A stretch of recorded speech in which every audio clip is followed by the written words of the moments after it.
भारत में क्रिकेट सिर्फ एक खेल नहीं, ये एक त्यौहार है, जज्बात है। लेकिन बिहार के परिप्रेक्ष्य में अगर बात की जाए तो कहा जाता है कि क्रिकेट में यहाँ ज़्यादा अपॉर्चुनिटीज़ नहीं है और यहाँ के लड़के पलायन करके दूसरे राज्यों से क्रिकेट खेलते हैं। लेकिन आज एक बड़ा दिन बिहार के लिए, और देखिए राजधानी पटना स्थित जो मोइनुल हक स्टेडियम है वहाँ पे कर्नाटक और बिहार के बीच जो मैच है वो खेला जा रहा है। और अगर बात की जाए तो जिस स्टेडियम में ये मैच खेला जा रहा है इसको लेकर कई सवाल पूर्व में उठ चुके हैं। दरअसल पिछले साल रणजी ट्रॉफी में यहाँ पर बिहार के साथ कई टीमों ने मैच खेला और उस दौरान जो इस स्टेडियम की जर्जर स्थिति थी उसको लेकर पूरे देश में जो फजीहत है वो बिहार की हुई थी, जिसके बाद उस समय के महागठबंधन सरकार में दूसरे नंबर की कुर्सी यानी कि उप मुख्यमंत्री रहे तेजस्वी यादव ने इसके जीर्णोद्धार का ऐलान किया था। और अब जब एनडीए की सरकार बनी है तो इस रणजी ट्रॉफी मैच से ठीक पहले जो नीतीश कैबिनेट है उसने एक प्रस्ताव को स्वीकृति दी, जिसके तहत इस स्टेडियम का जो कायाकल्प है वो होना है। दरअसल बीसीए को ये जो स्टेडियम है वो बिहार सरकार ने 1 रुपये लीज पर दिया है, जो कि प्रतिदिन के लीज के हिसाब से देना है। वहीं इस स्टेडियम को अब बनाने के लिए पूरी जो तैयारी है वो बीसीसीआई को करनी है, यानी कि बीसीसीआई के देख रेख में अब ये पूरा जो स्टेडियम है उसको बनाया जाएगा। देखिए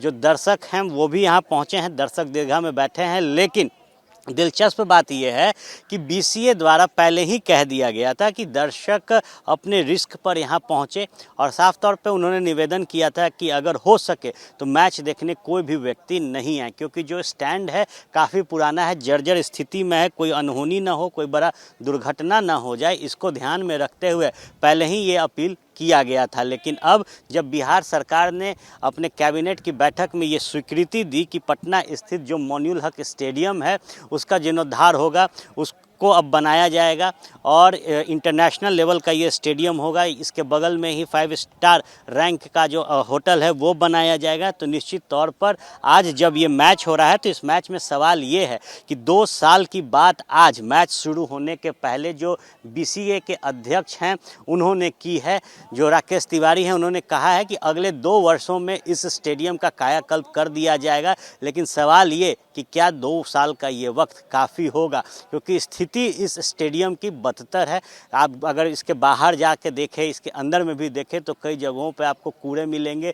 जो स्टैंड्स है उसकी हालात ख़राब है, जर्जर स्थिति में है। तो जीर्णोद्धार के लिए सबसे पहले इस पूरे स्टेडियम को तोड़ना होगा, नए तरीके से इसको रिनोवेट करना होगा। और 2 साल में इस स्टेडियम को बनाने की बात आज बीसीए के अध्यक्ष राकेश तिवारी ने की है, जहां बीसीसीआई इस पूरे स्टेडियम को बनाने का जिम्मा लिया है। आर्थिक तौर पर जो सहायता है वो बीसीसीआई करेगी। बीसीसीए के देख रेख में पूरे स्टेडियम का जीर्णोद्धार होगा और ऊपर में जो बीसीसीआई है वो हर एक चीज़ को बारीकी से देखेगी। जो इन्वेस्टमेंट है वो बीसीसीआई का रहेगा। वहीं अगले 7 साल तक ये जो लीज प्रक्रिया है वो चलेगी। उसके बाद जो स्वीकृति कैबिनेट में हुई है उसके तहत 50-50% पर बिहार सरकार और बीसीसीआई इस पूरे स्टेडियम को संचालित करेगी। लेकिन सवाल ये कि क्या 2 वर्षों में ये स्टेडियम बनकर तैयार हो जाएगा? क्या बिहार के बच्चे बाहर क्रिकेट खेलने नहीं जाएंगे? बिहार से